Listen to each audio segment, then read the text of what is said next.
Muy bien, hermanos, gracias. Puede ir a sus Biblias, hermano, en el libro de Filipenses. Amén. Libro de Filipenses, capítulo 2.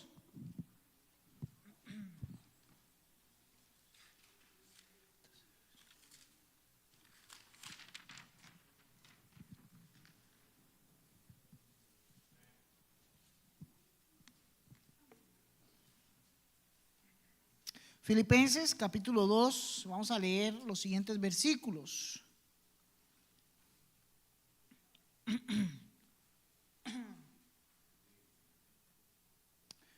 Versículos 12 al 16, amén. Dice la palabra del Señor, usted me sigue con su vista. Dice: por tanto, amados míos, como siempre habéis obedecido, ahora en mi ausencia, ocupaos en vuestra salvación con temor y temblor, porque Dios es el que en vosotros produce así el querer como el hacer por su buena voluntad. Haced todo sin murmuraciones y contiendas, para que seáis irreprensibles y sencillos, hijos de Dios, sin mancha en medio de una generación maligna y perversa, en medio de la cual resplandecéis como ¿qué? Luminares en el mundo, asidos de la palabra de vida, para que en el día de Cristo yo pueda gloriarme de que no he corrido en vano, ni en vano he trabajado. Padre, gracias te damos en esta noche. Señor, te pedimos que nos ayudes, Señor, a poder entender tu palabra. En estos cortos minutos, Señor, tú me uses, halles algo digno en mí, Señor, para poder predicar tu palabra.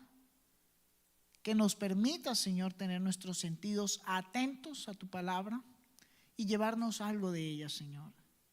Te pedimos, Señor, que tu Santo Espíritu sea sobre cada uno de nosotros y nos ayude a resplandecer como luminares en el mundo. Te pedimos estas cosas en el nombre de Jesús. Hermanos, resplandece a la luz de Cristo. Pablo le habló en la iglesia de Filipenses, ¿verdad? Él estaba hablando a la iglesia de Filipos estas cosas y la base de este versículo me encanta, ¿verdad? El título sale del mismo versículo diciendo en el versículo 15: en medio de la cual resplandecéis como luminares en el mundo. Dios es llamado a ser luminar del mundo. Un luminar es esa luz que resplandece en medio de la oscuridad, en una oscuridad tenebrosa. Es un luminar que resplandece en la sociedad, resplandece en la familia, resplandece en los vecinos. Porque, hermanos, el mundo está totalmente 24 horas del día viendo lo que tú estás haciendo, viendo lo que tú es, cómo tú estás viviendo, hasta ver lo que están. Tú no lo ves, pero ellos sí te están viendo. Tú como creyente tienes la responsabilidad de que Cristo mismo resplandezca y alcance a los demás. Cada uno tiene que mostrar a Cristo en su vida. Cristo, hermano, no es tinieblas. Primera de Juan, versículo 1, capítulo 1, versículo 5 dice que Dios es luz y no hay tinieblas en él. Entonces, si Dios es el estándar, es decir, Él es el ejemplo a seguir, yo tengo que también ser parte de ese ejemplo. Si Dios me está diciendo, o a través de la iglesia de Filipos me está diciendo, esta iglesia fue considerada una iglesia que resplandecía su luz como luminar en el mundo. Cada testimonio de cada creyente era importante, valía, era necesario, importaba, porque cada momento el mundo estaba viéndolo ante los ojos y ellos resplandecían la luz de Cristo. Entonces Dios es un Dios de luz. Dios es luz y no hay tinieblas en él, dice Primera de Juan. Entonces, ¿por qué yo tengo que andar en tinieblas? Entonces, ¿por qué yo tengo que andar en oscuridad, en sombras, cuando debería mostrar y resplandecer la luz de Cristo en mí? El ejemplo a seguir era Dios, sigue siendo Dios, pero para eso, hermano, tú debes estar haciendo algo y es ocupado. Ni a Pablo al mencionar estas palabras: como siempre habéis obedecido. Mira el versículo 12: por tanto, amados míos, como siempre habéis obedecido. ¿Sabe? Me llamó la atención como Pablo dice: hermanos, ustedes como siempre han estado siendo obedientes.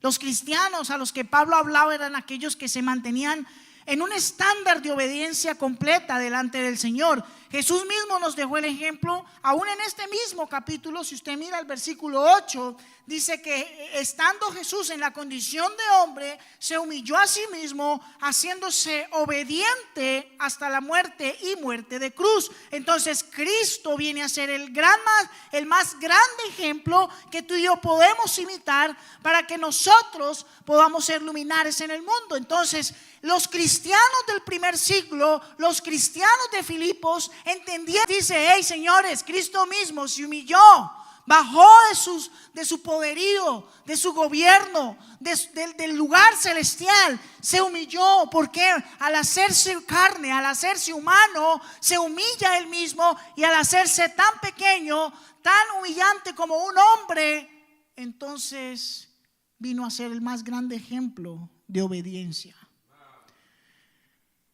Los cristianos del primer siglo entendieron esta verdad, iluminaron la vida de mucha gente. Iglesias, tal vez, aunque vivían en persecución, eran iglesias de 3,000, 4,000, 5,000 personas. Era algo interesante que uno puede ver en estos tiempos. Ese mismo ejemplo fue imitado por los cristianos del primer siglo, que superaron tanto a un punto tan alto la expectativa de Pablo, que al final de su vida quedó registro en la Biblia de la obediencia de estos cristianos. Mi pregunta en esta mañana: ¿eres tú un ejemplo de obediencia? ¿Eres tú un ejemplo de obediencia? Muchos en este día decidieron venir a la iglesia en su obediencia. Sin embargo, para muchos cristianos hoy en día, en estos tiempos, esa obediencia puede ser condicional. Es decir, que depende de ciertos factores. Si estoy bien, si estoy mal, si estoy triste, si estoy feliz, si estoy bien de salud. Para muchos es familia o personas. Es decir, que si no viene el pastor, bueno, no voy, porque ¿para qué? Lo curioso es que esto también, hermanos, pasó en la iglesia primitiva. No es algo nuevo. No es algo nuevo. Pablo dice aquí en el versículo a continuación, el versículo 12, dice: amados míos, como siempre habéis obedecido, no como en mi presencia, ahora en mi ausencia. ¿Qué está diciendo Pablo? Que estos cristianos fueron obedientes aun cuando Pablo, el gran apóstol, estaba con ellos, les visitó. Ellos eran obedientes, respetaban la autoridad, pero aún ellos demostraron lo que hoy en día es imposible: que aún no estando la autoridad que Dios ha puesto en la iglesia, los cristianos hacían y eran obedientes. Cumplían en venir a los cultos, hacían el servicio que tenían que hacer. Eso era lo que pasaba en la primera iglesia primitiva, que aún en la ausencia de Pablo, ellos hacían mucho más. Es como si la autoridad misma les invitara seguir sirviendo. Apagué yo mismo de la emoción. Primera vez que me pasa. Voy a acomodar aquí. Ok. Dice Pablo: sino en mi ausencia. Lo más bonito de esto, hermano, es que había un cariño entrañable de Pablo. Así es, Pablo se dedica diciendo: por tanto, amados míos. Eso era una expresión grande de Pablo de amor. Y sabemos que más adelante dice que esta iglesia era corona mía. Eran una corona, o fueron, es una corona de Pablo, esta iglesia. Él los amaba, los quería y con todo, pero por tanto amor que esta iglesia tenía hacia Pablo y Pablo hacia ellos, y eran resplandecientes bajo la luz de Cristo. Por ejemplo, yo digo esto, hermano: aún en la ausencia del siervo de Dios, ¿tú te mantienes obediente? ¿O solamente eres obediente aquí en la casa del Señor? El pastor no va a estar detrás tuyo, ¿verdad? Dice: a ver qué, a ver si este ora todos los días. Voy a ver si este está leyendo la Biblia. Voy a ver si este está, predicando el evangelio a sus amigos, sus familiares. Ay, voy a escucharlo. No, hermano, no funciona y usted lo sabe. Ellos no van a estar ningún siervo de Dios, ni el hermano, ni el líder, ni el diácono, ni el ujier va a estar detrás suyo. ¿Qué está haciendo? ¿Cómo lo está haciendo? De eso se trataba esta iglesia. No tenían necesidad de la presencia de un siervo de Dios para ser luminares en un mundo lleno de tinieblas. ¿Usted cree que el mundo ahorita está peor que antes? Hermano, creo que estaba peor antes. Ahorita está peor, claro. Pero en ese entonces para los cristianos eso sí era un peligro. Y ellos resplandecían cada vez más.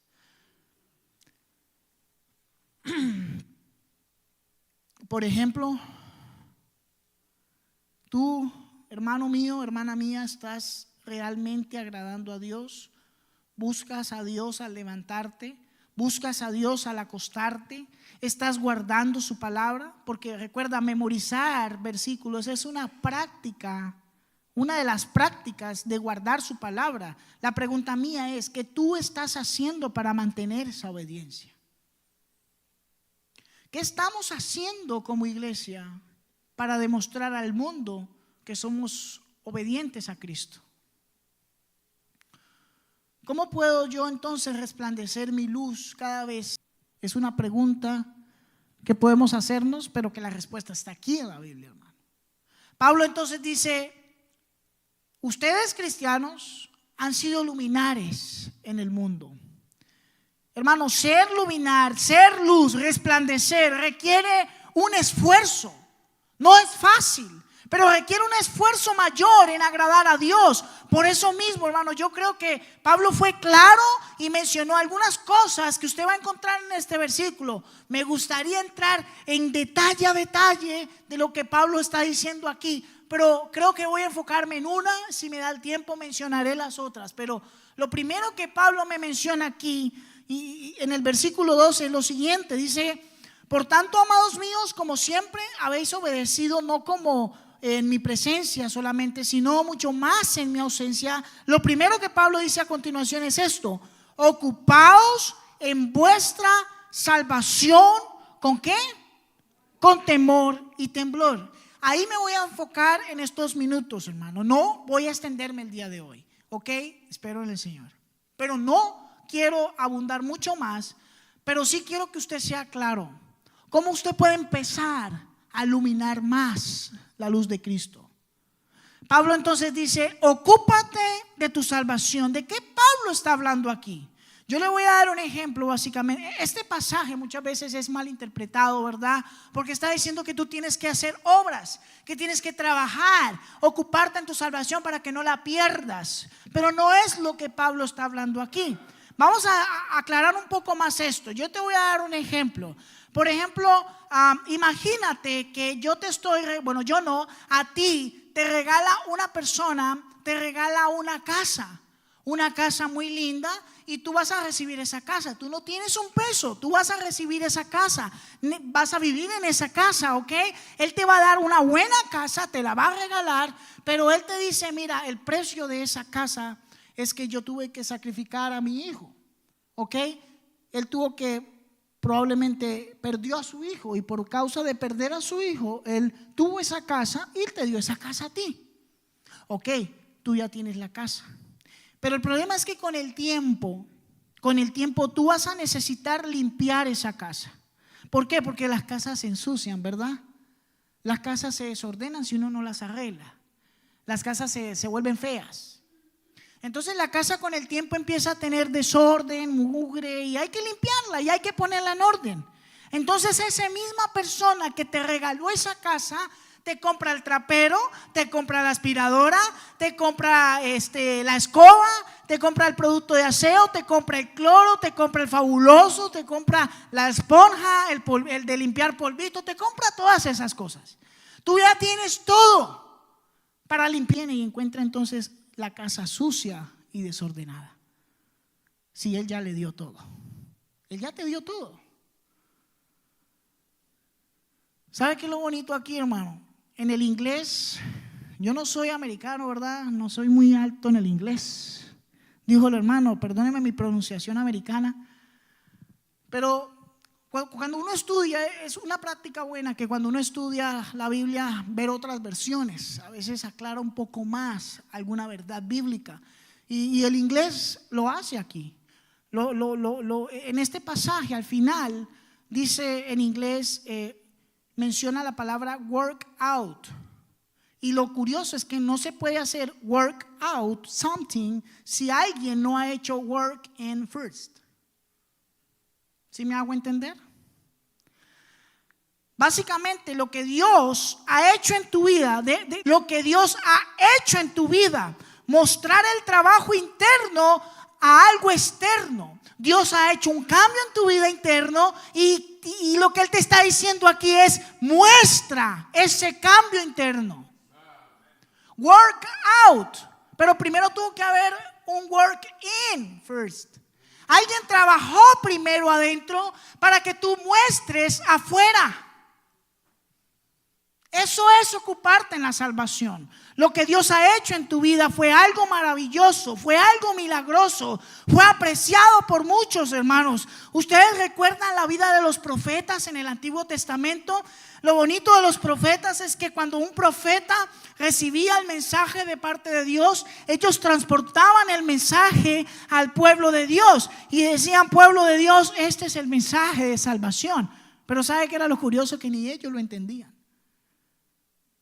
Sabían que lo que estaban cargando, la verdad, era algo único, inigualable, y ellos lo creían por fe. Algo iba a pasar, algo genial, algo maravilloso iba a pasar, y ese mensaje era importante y ellos tenían que entregarlo al pueblo, pero ellos no lo entendían. Ellos no sabían qué era. Ellos esperaban con fe algo que no entendían. Eso llevaban básicamente el mensaje de Cristo al pueblo.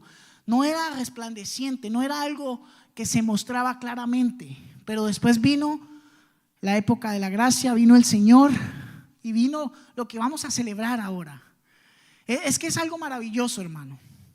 Me voy a enfocar solo en este pasaje. Ocúpate de tu salvación, porque es lo primero que tú tienes que hacer para resplandecer en un mundo lleno de tinieblas. Tienes que mostrar lo que Dios ha hecho en tu vida internamente. Básicamente el pasaje está diciendo, si lo leyéramos en un lenguaje más claro, sería: ejercítate en tu salvación. Trabaja en mostrar lo que Dios ha hecho en tu vida. Ahorita en Navidad,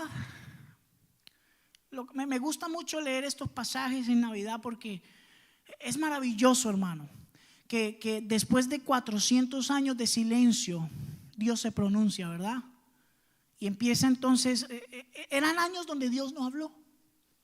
No habían profetas, no había nada. Y los judíos seguían esperando su Mesías. Pero ¿qué pasa? Ya no hay más profetas. Los profetas tenían que dar un mensaje de salvación, de arrepentimiento. Y esos 400 años de silencio primero terminaron cuando vino la estrella, ¿verdad? Y llegaron, la estrella anunció que iba a nacer el Mesías. Y estos judíos de este entonces creyeron en ese Mesías. No, yo les he mostrado un video, ¿verdad? Cuando vienen los pastores, la Biblia lo menciona que pastores se gozaban por ver al niño recién nacido, porque por fin el plan de Dios que venía desde tiempo atrás ya se estaba cumpliendo. Y era el Mesías, ¿no? Ahora viene el bebé. Tiene que esperar 32, 33, 34 años para que entonces ejerza su ministerio. Y viene otra vez, después de 400 y piola de años de silencio de parte de Dios, Dios vuelve a hablar a través de Juan el Bautista. Porque Juan el Bautista vino a hacer lo que muchos profetas hacían: arrepentidos y convertidos, porque el reino de Dios se está acercando, está cerca. Y el momento en que Juan el Bautista estaba aquí, ¿verdad?, bautizando y vio a Jesucristo, el Hijo de Dios, el Mesías, ya usted recuerda la historia, qué fue lo que pasó ahí. El plan de Dios se estaba cumpliendo. ¿Qué es lo bonito de esto, hermano? Que todo lo que pasaron estos cristianos fue por la salvación. Profetas dieron su vida para dar un mensaje de salvación. Cristo vino, dio su vida para cumplir el pago por tu salvación. Después de eso vinieron estos cristianos del primer siglo que fueron tan tremendos. Por eso está en la Biblia, hermano. Dios tenía que usarlos porque es que el mejor ejemplo de cristianismo está en la Biblia. Los primeros cristianos, no hay mayor ni yo creo que habrá mayor ejemplo que estos, pero estos cristianos entendieron que debían resplandecer la luz de Cristo, que lo que ellos tenían era lo que muchos habían sacrificado para poder cumplir la voluntad de Dios, llegar acá, entregar el mensaje, creer el mensaje y ser salvos por gracia. Esta tarde hablaba con una hermana estaba recordando tiempos de la iglesia primitiva, el Coliseo Romano. ¿Se acuerda del Coliseo Romano? Ese lugar que está en ruinas hoy en día. Usted puede ir a Roma y lo puede ver en Google Maps también ahí, si no puede viajar como yo, y usted puede entrar ahí y verlo. En ese pequeño coliseo, bueno, es grande, en ese coliseo, en esas ruinas, el Imperio Romano tenía a los cristianos como un entretenimiento. Soltaban leones. Usted ha ido a Busch Garden, ¿verdad? ¿Usted ha visto los leones? Esos animales pequeñitos que hay ahí. Usted está en la ventana y usted dice: santo, si esa ventana se cae, yo hasta aquí llegué yo. Ese animal es grandísimo. En los tiempos del Coliseo soltaban 4 o 5 leones para matar a cientos de cristianos en medio del Coliseo. Y para el Imperio Romano, para el mundo, era un entretenimiento ver cómo ellos corrían y eran devorados. Y muchos de ellos sabían que estaban entregando su vida por una causa. Y era la causa de Cristo, para mostrar tu salvación. Hermano, no hay nada diferente entre esos cristianos y usted. No lo hay. Usted me puede dar miles de excusas, pero es que no lo hay. No lo hay, hermano. De hecho, usted tiene más que ellos, porque cuenta con muchas herramientas para obrar en la obra del Señor. Hermano, en un sentido más claro, lo que aquí dice el pasaje es ejercitar vuestra salvación. Creo yo, hermano, que Él te ha dado lo que tú necesitas. Creo que no te falta nada. Cuando tú estabas caminando en tinieblas, Él te llevó a la luz de Cristo para que vivieras en luz. Cuando Dios vio que tú estabas cayendo en un hueco sin salida y que tú necesitabas un poder sobrenatural para salir, entonces Dios proveyó a su Santo Espíritu para que tú lo lograras. Cuando Él vio que en tu sabiduría no podías hacer las cosas que hizo Él, te dio su palabra, su sabiduría, para que tú andaras en su sabiduría. Cuando vio Dios que necesitabas un modelo de vida para que siguieras sus pisadas, Él lo hizo en la persona de Jesucristo. Cuando Dios vio que tú estabas apartando el camino, te estabas alejando de Él, y vio eso, te dio advertencias para que no lo hicieras, y por eso te dio pastores, te dio maestros, te dio evangelistas, y aún hoy en día la voz de su Espíritu Santo está en tu cabeza, y todo te lo ha dado para que tú puedas vivir una vida gloriosa, para que Dios pueda mostrar esa salvación en tu vida. ¿Qué estás haciendo para ocuparte en tu salvación? Hay mucho por hacer, ¿cierto? No te quedes solo aquí. Sal de esa zona de confort, hermano. No te estoy diciendo que vayas y le grites al mundo: Cristo vive. Porque te puede coger la policía, claro, si lo haces a las 3 de la mañana despertando a todo el mundo, ¿verdad? Dios te ha dado sabiduría. Y tú sabes en tu vida personal, desde tu casa, desde tu trabajo, desde tu iglesia, qué puedes hacer para ocuparte y ejercitar tu salvación, para mostrar lo que Dios ha hecho en tu vida, para hacer el work out, como dice la Biblia en inglés. ¿Qué estás dispuesto a hacer? Vamos a orar. Padre, gracias te damos en esta noche.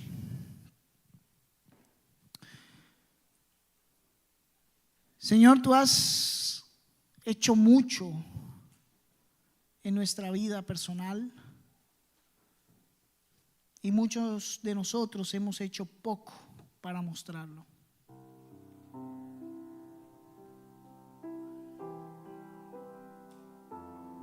Quiero hacer esta invitación, hermanos.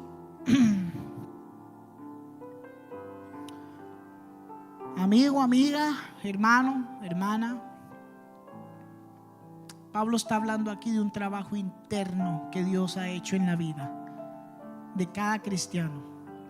La pregunta mía es, ¿ha hecho Dios un trabajo? ¿Y tú 100% seguro que si tú murieras hoy, tu camino directo sería al cielo? Si tú no estás seguro, levanta tu mano. Nos gustaría orar por ti en esta noche.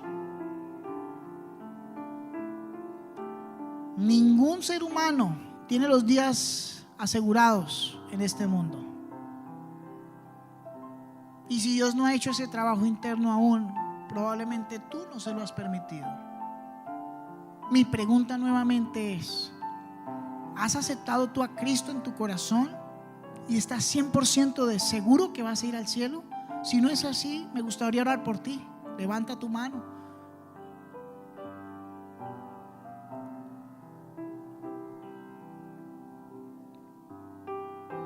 Cristiano, hijo de Dios, Dios ha hecho.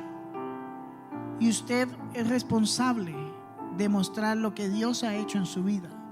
Mi pregunta nuevamente es, ¿qué ha mostrado usted en su vida como cristiano?